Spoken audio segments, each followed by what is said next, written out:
Hello mga kaguro, this is Sir Jury, your partner and guide in troubleshooting and working out with your documents. In this video, ipapakita ko po sa inyo kung paano i-manually align ang printer head ng inyong Epson L120 Printer in order to fix the blurry or double printing. Mga kaguro, meron po tayong printer dito. This is one of the printer po na pinadala ng co-teacher natin. Every time that you print po, the quality is really bad. Blurry po yung picture dito. And then the letters, nagdo-double yung letters dito po. So, it's very hard for the reader and especially the pupils po to read. So, kinakailangan natin siyang i-fix. Madali lang po ito. Please watch carefully. Una, kinakailangan po nating i-download ang Epson L120 Printer Resetter. Okay, dapat meron po kayong resetter dito. So, I downloaded this one online. I will going to send to you the link of this one if you wanted to have a copy of this resetter po. Okay, so ito po yung Epson L120 resetter ko po. Okay, and then all you have to do is to open this Epson L120 resetter and then just tap here the particular adjustment mode po. Okay, right after tapping the particular adjustment mode, all you have to do is to find the first dot position adjustment. Okay, hahanapin po natin dito yung first dot position adjustment. So, ito po yun. Okay, all you have to do is to tap OK. And then here you can find the input and check, and then there's a box here where you can encode a number. So, we have to type number 2 po here in this box. Okay, number 2. And then hit input. Okay, so it shows here communication error because I wasn't able to connect my printer to my laptop. So we have to connect our printer to our laptop po. Okay, so it's already connected po. And then let's hit again input. Okay, so it loads already, so we have to tap finish. Okay, the next thing that we are going to find and put another number is in the head angular adjustment. Okay, hahanapin po natin dito kung saan yung head angular adjustment. So, ito po. Okay, then hit OK.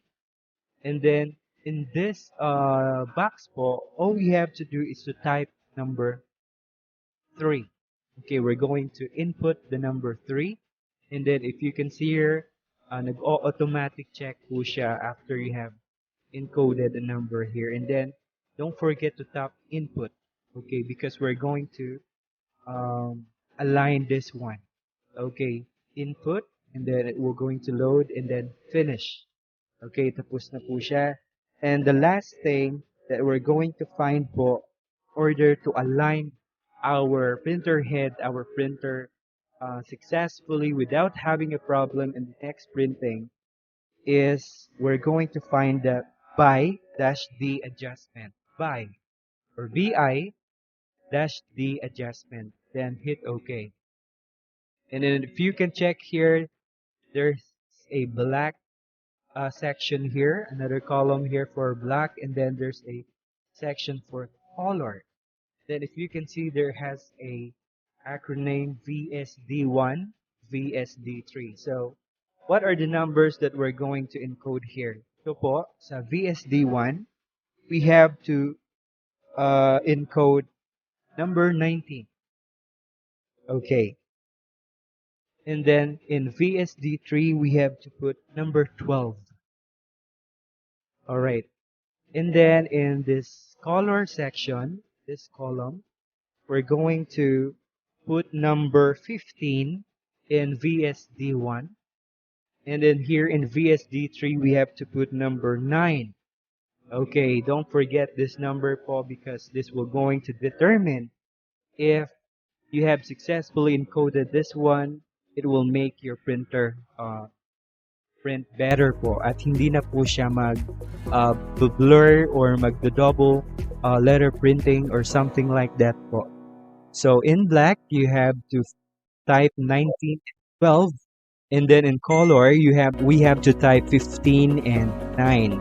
And then don't forget again to tap input here.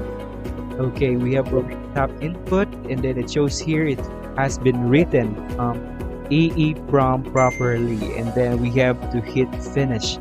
Alright, we have already aligned our printer head, and we're hoping to work this one properly. So we're going to test our printer. Let's find a document here. Kailangan po nating itest to. So I will be printing this document in order to compare if there has an improvement po. Okay, just bear with me po. I will be printing this one. Let's keep on watching. Okay, hanapin na po natin yung naka-ready dito. Okay, make sure that your printer is on. The cable cord is connected to your laptop. Okay, and it shows here ready. So we're good to go. I'm going to print only pages 1 and 2 so that makakatipid tayo ng papel dito. Okay, going to print now. Okay, I'm now printing our document, so please bear with us lang po.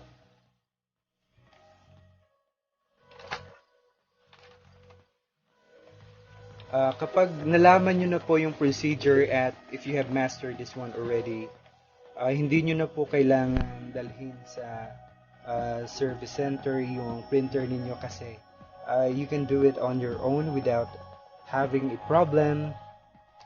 It doesn't require a lot of technical skills po. Okay. Alright mga kaguro, so this is now the result of what we have done. We have successfully aligned the printer head because it did show na may difference po at na-fix natin yung problem. Mga kaguro, ganyan lang po kasimple ang pag-align or manually align ng printer head ng Epson L120 printer natin. Hindi mo na kailangang dalhin yung printer mo sa service center at maggagastos ka pa sa pagbayad ng kanilang technical fee. So by watching this video and learning from it, you will be able to know how to fix this one and how to work with it. I hope that this video helped you a lot. Again, this is Sir Jory. Thank you so much and have a great day.